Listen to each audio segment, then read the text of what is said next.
Cut मेथडची x raise to m method. आता ही मेथड मध्ये दोन कंडिशन असतात. त्यातले एक condition 1 plus x bracket raise to minus 1, त्याची इथे जर प्लस ने सुरुवात केली तर 1 मायनस अशी सुरुवात करायची. x square x cube x raise to 4 x raise to 5 6 अशी सिरीज चालू राहील. जर मायनस ने सुरुवात केली तर नंतर प्लस, नंतर मायनस, नंतर परत प्लस. आता दुसरी कंडिशन 1 मायनस x, मायनस ने सुरुवात केली पण पूर्ण इक्वेशन मध्ये सगळे प्लस साइन आहेत. तर पहिले एक्झाम्पल बघू. D square Y by D X square plus D Y by D X plus Y equal to X square plus x plus 1. आता बघा या मेथडमध्ये एक्झाम्पल कसे असतील, एक्स स्क्वेअर असतील, एक्स क्यूब असतील, एक्स स्क्वेअर प्लस एक्स असतील. अशा टर्म ज्या असतील राईट हँड साईडला ते समजायचं आपल्याला एक्स रेज टू एम अशी मेथड आहे. तर पहिलं एक्झाम्पल बघू आपण. पहिली स्टेप. आता वायची फाइंड करण्यासाठी आपल्याला बघा डी स्क्वेअर नंतर डी आणि कॉन्स्टंट टर्म. डी स्क्वेअरचा कोएफिशियंट काहीच नाही म्हणजे 1, D Y by D x ला कोएफिशियंट काहीच नाही म्हणजे 1 आणि कॉन्स्टंट म्हणजे वाय ला कोणताच कोएफिशियंट नाही म्हणजे 1.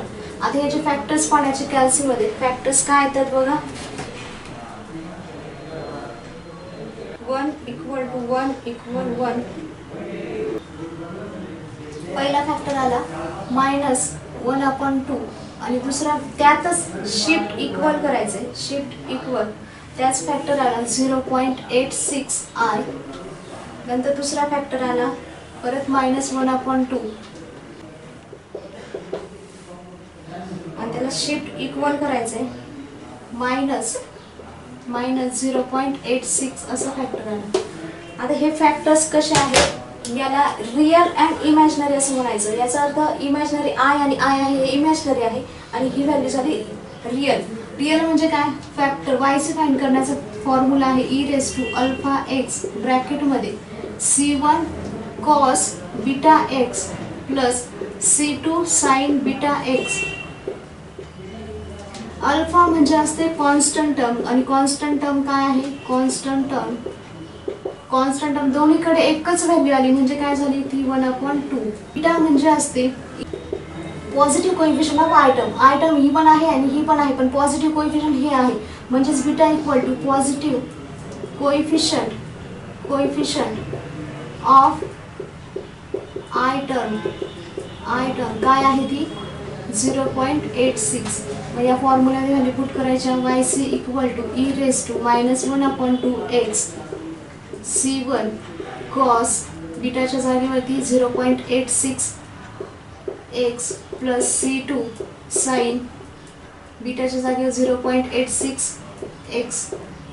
ठीक आहे, हा झाला आपला yc. आता आपण yp फाइंड करणार आहोत आणि yp फाइंड करण्यासाठीचा परत आपला formula same. RHS value divided by LHS value.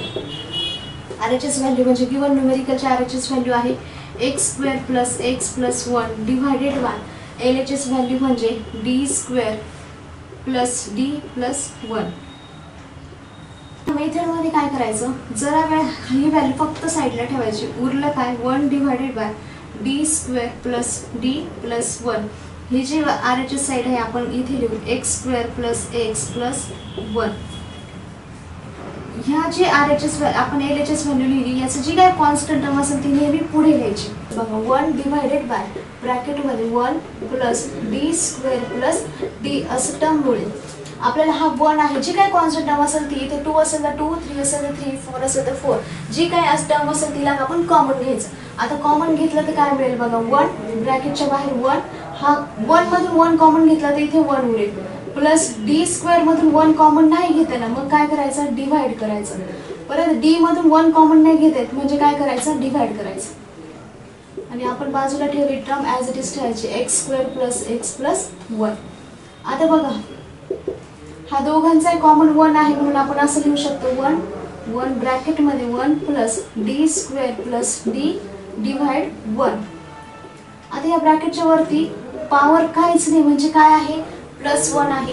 हा आपण ब्रॅकेट जर वरती घेऊन गेलो तर काय होईल तो ब्रॅकेट हा 1 divided bye 1 as it is होतो म्हणून वरती घेऊन गेली ही टर्म तर 1 plus D square plus D हा प्लस आहे वरती गेल्यावर काय होईल -1. हा डिवाइडचा 1 नाही लिहिला तरी चालेल. आता बघा आपल्याकडे ही टर्म अशी तयार झाली, हा 1 नाही लिहिला तरी चालेल. आपल्याकडे टर्म अशी तयार झाली 1 plus D square plus T bracket raise to -1. आता ही टर्म कशी तयार झाली बघा. कंडिशन आहे आपल्याकडे 1 प्लस एक्स 1 मायनस एक्स. आपल्याकडे ही इक्वेशन 1 प्लस काहीतरी ब्रॅकेट मिळालं म्हणजेच काय 1 प्लस एक्स ही टर्म मिळाली. मग जर 1 प्लस हा ब्रॅकेट आपण एक्स कन्सिडर करू. 1 प्लस एक्स असेल तर सुरुवात कशी करतो, सॉल्व कसं करतो. 1 मायनस पहिलं ब्रॅकेट मायनस नंतर एक्स. एक्स म्हणजे हा पूर्ण ब्रॅकेट आहे डी स्क्वेअर प्लस डी हा पूर्ण एक ब्रॅकेट आहे. नंतर प्लस एक्स स्क्वेअर आहे मग प्लस एक्स स्क्वेअर म्हणजे काय डी स्क्वेअर प्लस डी आणि ही टर्म झाली एक्स याचा स्क्वेअर करायचं म्हणजे ब्रॅकेटचा स्क्वेअर. नंतर आहे क्यूब. पण बघा आपल्याकडे स्क्वेअर क्यूब रेस टू 4 पर्यंत कसं जायचंय तर बघा RHS व्हॅल्यूचा जो काही हायेस्ट पॉवर असेल तिथपर्यंत आपल्याला सॉल्व करायचं. हायेस्ट पॉवर किती आहे 2 आहे आणि आपला पॉवर मिळाला आपल्याला 2. यापुढे आपल्याला सॉल्व करायची गरज नाही, इथपर्यंत करायचंय. आता पुढे बघा हा ब्रॅकेट आधीच ठेवायचा. हा ब्रॅकेट सॉल्व करायचा a प्लस बी ब्रॅकेट स्क्वेअरच्या formula a square plus 2ab plus b square हा फॉर्म्युला. हा 1 ॲज इट इज ठेवायचा. हा D square plus D as it is ठेवायचा. हा ब्रॅकेट स्क्वेअरने सॉल्व करायचं म्हणजे काय करायचं a चा स्क्वेअर किती आहे a म्हणजे डी स्क्वेअर आहे. a चा स्क्वेअर करायचा म्हणजे डी स्क्वेअरचा स्क्वेअर करायचा प्लस 2a म्हणजे डी स्क्वेअर आणि b म्हणजे d प्लस b चा स्क्वेअर म्हणजे d चा स्क्वेअर. हा फक्त एवढा ब्रॅकेट सॉल्व झाला. आता पुढे बघू 1 minus D square plus D as it is ठेवला प्लस इथे 2 डी चा स्क्वेअर आहे त्याचा स्क्वेअर म्हणजे डी रेस टू 4. हा डी स्क्वेअर आणि हा डी होतो प्लस 2 डी क्यूब. हा डी स्क्वेअर उरला हा D square as it is. हा या ब्रॅकेटच्या बाहेर 1 मायनस साइन आहे. या ब्रॅकेटच्या बाहेर मायनस साइन आहे तर काय करायचं मधल्या ब्रॅकेटचे साइन बदलतात म्हणजे 1 minus D square minus D plus D raise to 4 plus 2 D cube plus D square. आता बघा हे पुढे सॉल्व कसं करायचं. याचा पॉवर इथे एक्स स्क्वेअर हा हायेस्ट पॉवर आहे मग 2 पेक्षा जो काही जास्त पॉवर असेल तो डायरेक्ट कॅन्सल करायची. ती टर्म डायरेक्ट कॅन्सल करायची. स्क्वेअर आहे डी रेस टू 4 आहे डी रेस टू क्यूब आहे म्हणजे ही पूर्ण टर्म कॅन्सल. उरेल काय बघा डी स्क्वेअर आहे हा मायनस आहे हा प्लस आहे म्हणजे हा पण टर्म काय होतील कॅन्सल. उरेल काय इथे 1 मायनस डी. इथे बघा 1 मायनस डी एवढी एकच टर्म उरेल. मल्टिप्लाय आपल्याला RHS व्हॅल्यू होती म्हणजे x square plus x plus 1 x square plus x plus 1 ही टर्म आपण बाजूला ठेवली होती. आता या ब्रॅकेटने या पूर्ण ब्रॅकेटला मल्टिप्लाय करायचं म्हणजेच 1 ने एकदा पूर्ण ब्रॅकेटला मल्टिप्लाय करायचं 1 into x square plus x plus 1. इथे मायनस साइन आहे म्हणून मायनस डी ब्रॅकेटमध्ये x square plus x plus 1 आणि हा डी फॉर असतो डेरिव्हेटिव्ह. डी फॉर असतो डेरिव्हेटिव्ह. हा 1 ने याला मल्टिप्लाय केलं तर काहीच फरक पडत नाही. X square plus x plus 1 as it is राहील. याने याला मल्टिप्लाय करायचं म्हणजे याचा डेरिव्हेटिव्ह घ्यायचा minus sign as it is. X स्क्वेअरचा डेरिव्हेटिव्ह होतो 2x एक्सचा डेरिव्हेटिव्ह होतो 1. हा ब्रॅकेटच्या बाहेर मायनस साइन आहे ब्रॅकेटच्या बाहेर आले तर साइन अपोजिट सवय होतील म्हणजेच x square plus x plus 1 as it is राहील. इथे साइन बदलेल म्हणजे मायनस 2x मायनस 1. पुढे x square plus x plus 1 minus 2x minus 1. हा प्लस 1 हा मायनस 1 कॅन्सल होईल.